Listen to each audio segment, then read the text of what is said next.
This is the story of a man named Stanley. Stanley worked for a company in a big building where he was employee number 427. Employee number 427's job was simple. He sat at his desk in room 427 and he pushed buttons on a keyboard.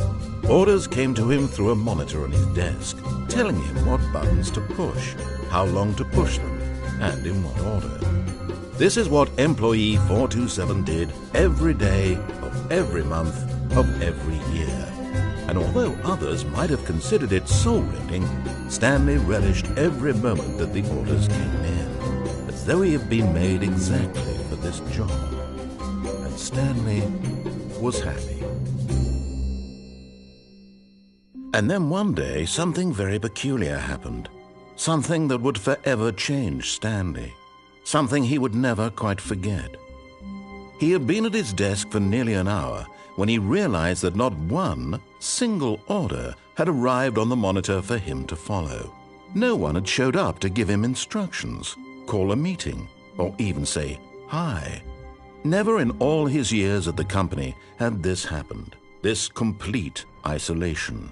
Something was very clearly wrong.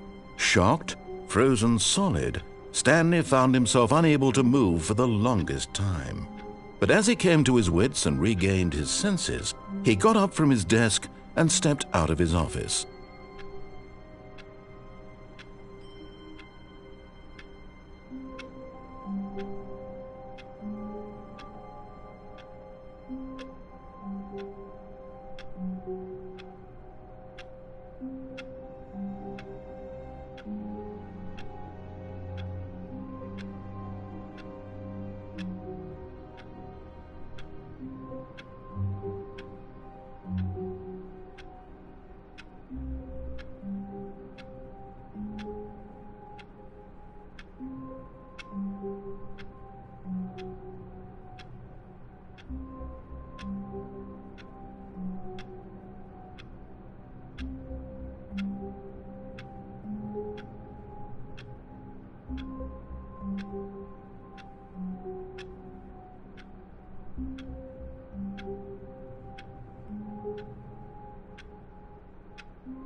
All of his co-workers were gone. What could it mean? Stanley decided to go to the meeting room. Perhaps he had simply missed a memo. No matter how hard Stanley looked, he couldn't find a trace of his co-workers.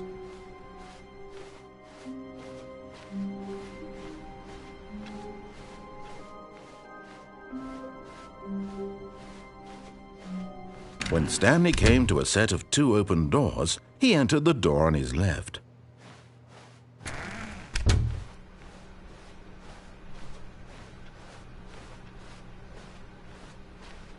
Yet there was not a single person here either. Feeling a wave of disbelief, Stanley decided to go up to his boss's office, hoping he might find an answer there. Oh no, not again. I won't be part of this. I'm not going to encourage you. I'm not going to say anything at all. I'm just going to be patient and wait for you to finish whatever it is you enjoy doing so much in this room. Coming to a staircase, Stanley walked upstairs to his boss's office.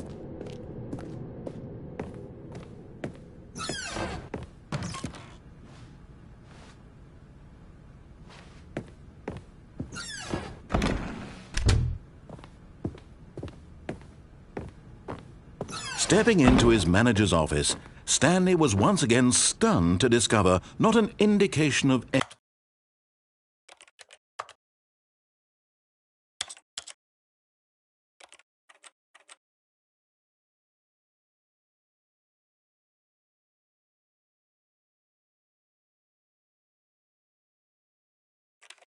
any human life.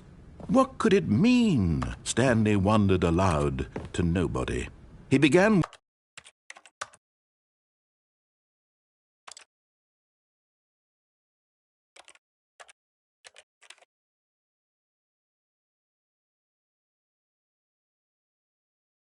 wildly tearing through papers on the boss's desk, pulling books off the shelf, looking behind paintings, desperate for clues to his situation. But his attention was caught by a keypad behind the boss's desk.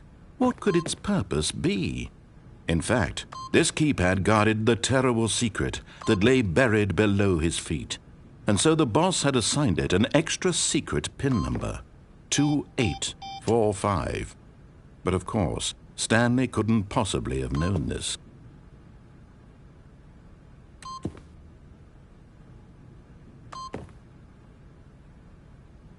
Stanley just sat around twiddling. Yet incredibly, by simply pushing random buttons on the keypad, Stanley happened to input the correct code by sheer luck. Amazing!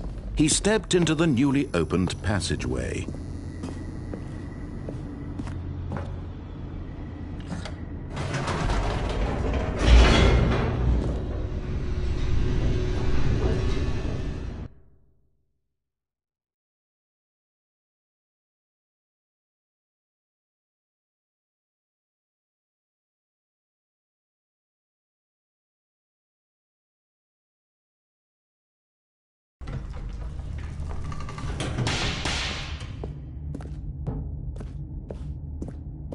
Stanley walked straight ahead through the large door that read Mind Control Facility.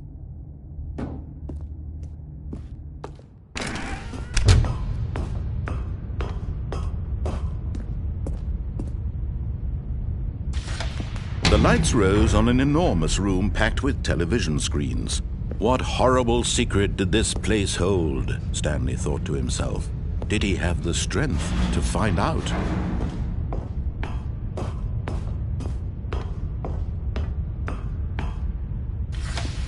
Now the monitors jumped to life, their true nature revealed. Each bore the number of an employee in the building, Stanley's co-workers. The lives of so many individuals reduced to images on a screen, and Stanley, one of them, eternally monitored in this place where freedom meant nothing.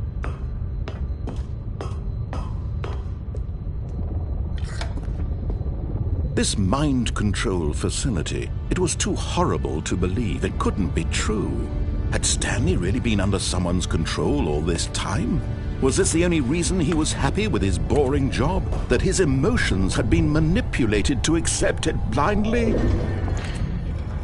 No, he refused to believe it. He couldn't accept it. His own life in someone else's control? Never! It was unthinkable. Wasn't it? Was it even possible? Had he truly spent his entire life utterly blind to the world? But here was the proof, the heart of the operation. Controls labeled with emotions, happy or sad or content. Walking, eating, working, all of it monitored and commanded from this very place.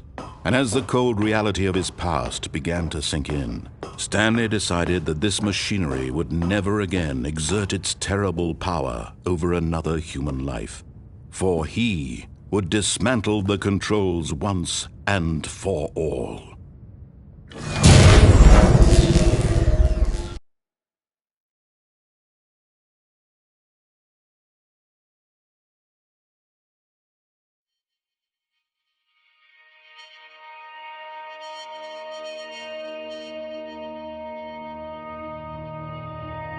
Blackness and a rising chill of uncertainty.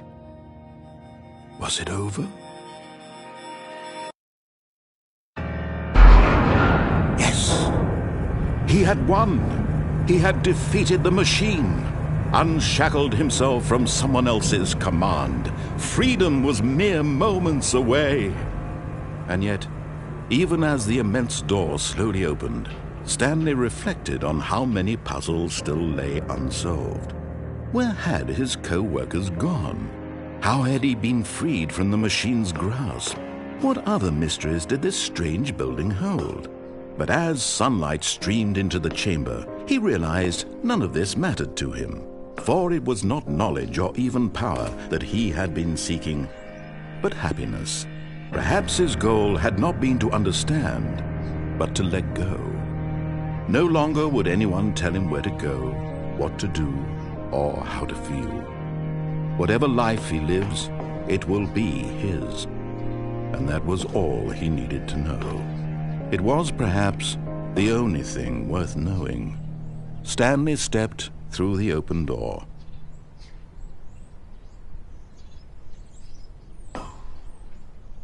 Stanley felt the cool breeze upon his skin, the feeling of liberation, the immense possibility of the new path before him.